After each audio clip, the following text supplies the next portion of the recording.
Bienvenue sur votre chaîne préférée Akhbar El-Bled. La junte militaire en Algérie vise à perdurer dans le pouvoir, peu importe les intérêts du peuple, peu importe l'économie de l'Algérie. Avant d'entamer ce sujet,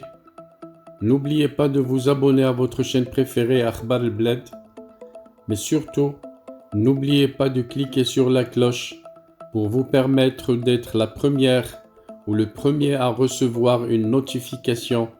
qui vous avise que nous avons mis une vidéo en ligne à chaque fois qu'il y a du nouveau. Bonsoir. Les tensions entre la Russie et l'Ukraine font craindre que l'éclatement d'un conflit militaire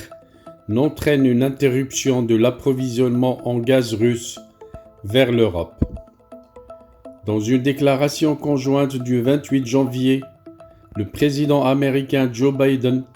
et son homologue européen Ursula von der Leyen ont déclaré qu'ils collaborent avec les gouvernements et les opérateurs du marché pour fournir des volumes supplémentaires de gaz naturel à l'Europe à partir de diverses sources à travers le monde. Alors que des discussions sur l'approvisionnement européen en gaz auront lieu lors d'une réunion sur l'énergie entre l'Union européenne et les États-Unis le 7 février prochain, le besoin de sécurisation des approvisionnements énergétiques place l'Algérie sous les projecteurs en tant que troisième fournisseur de gaz de l'Union européenne, derrière la Russie, la Norvège et un degré moindre l'Azerbaïdjan. L'Algérie, qui possède des pipelines à travers la mer Méditerranée vers l'Espagne et l'Italie, ainsi qu'un terminal GNL, a exporté environ 34 milliards de mètres cubes de gaz vers l'Union européenne en 2021,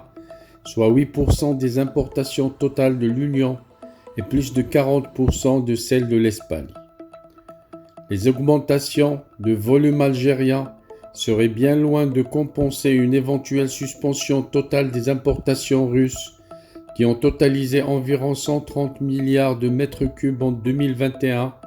mais elle apporterait un certain soulagement à un continent déjà confronté à des approvisionnements réduits et à une flambée des prix de l'énergie. Après avoir augmenté sa production en mettant plusieurs projets en ligne, au cours des dernières années, l'Algérie pourrait exploiter sa capacité de production et de transport par pipeline inutilisée pour augmenter les exportations vers le continent. Sonatrach a annoncé un plan d'investissement de 40 milliards de dollars dans l'exploitation, l'exploration, la production et le raffinage du pétrole, ainsi que dans l'exploration et l'extraction du gaz entre 2022 et 2026, dont 8 milliards affectés à l'année 2022. Les experts estiment ainsi que l'Algérie pourrait fournir 7 milliards de mètres cubes de gaz supplémentaires à l'Europe en 2022, en grande partie grâce à des expéditions plus importantes via le gazoduc Transmed vers l'Italie. Les flux du gazoduc algérien vers l'Italie ont atteint en moyenne 61 millions de mètres cubes par jour au cours du quatrième trimestre de 2021, laissant environ 41 millions de mètres cubes par jour d'espace disponible dans le gazoduc Transmed pour des flux accrus selon Platt Analytics.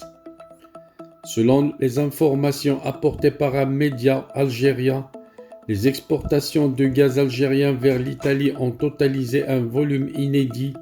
de 1,5 milliard de mètres cubes de gaz depuis le début de l'année 2022. D'autres exportations supplémentaires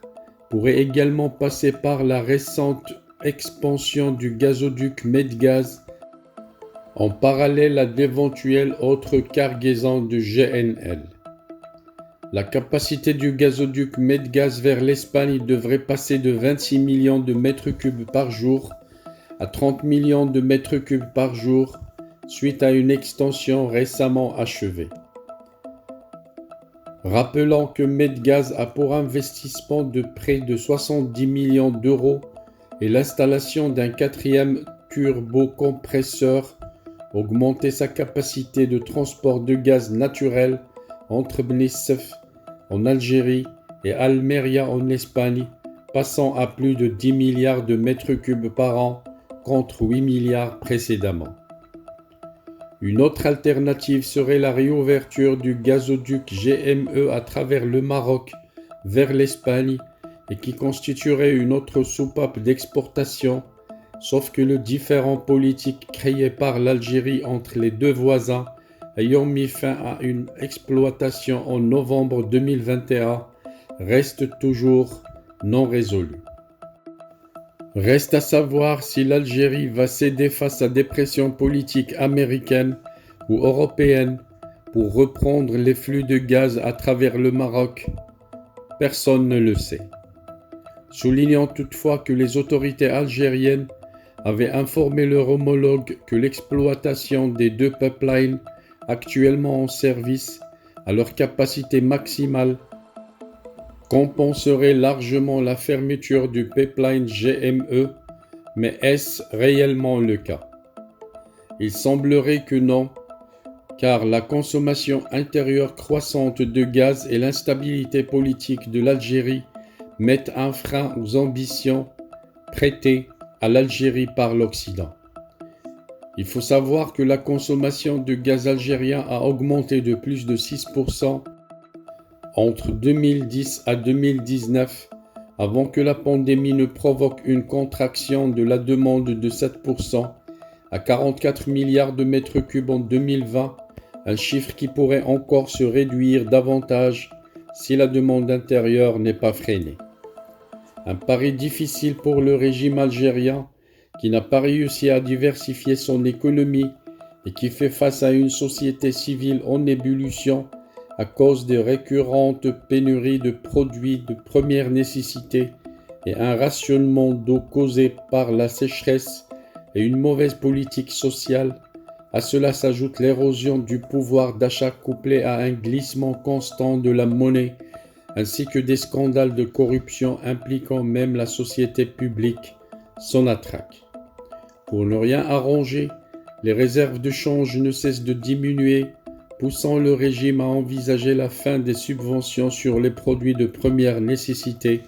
et l'énergie. Déjà soumis à une situation explosive qui pourrait mener l'Algérie au chaos et mettre en danger sa production de pétrole et de gaz, le régime ne peut envisager d'imposer de nouvelles mesures d'austérité. Le pays traverse actuellement une énorme crise politique et sécuritaire et en Algérie, la politique et la survie du régime l'emportent toujours sur l'économie, a déclaré Charles Gourdon, directeur général du cabinet du conseil MENA Associates. Ce sont là des principales raisons qui laissent penser que l'Occident ne pourra plus compter sur l'Algérie. Une fois encore, les dirigeants algériens ratent une occasion et une opportunité d'améliorer la situation financière du pays et celle des citoyens, comme ils peinent à faire du pays un acteur mondial fiable et un partenaire énergétique solide et crédible. Un grand désastre pour l'Algérie, dommage pour le peuple algérien, il méritait mieux que ça.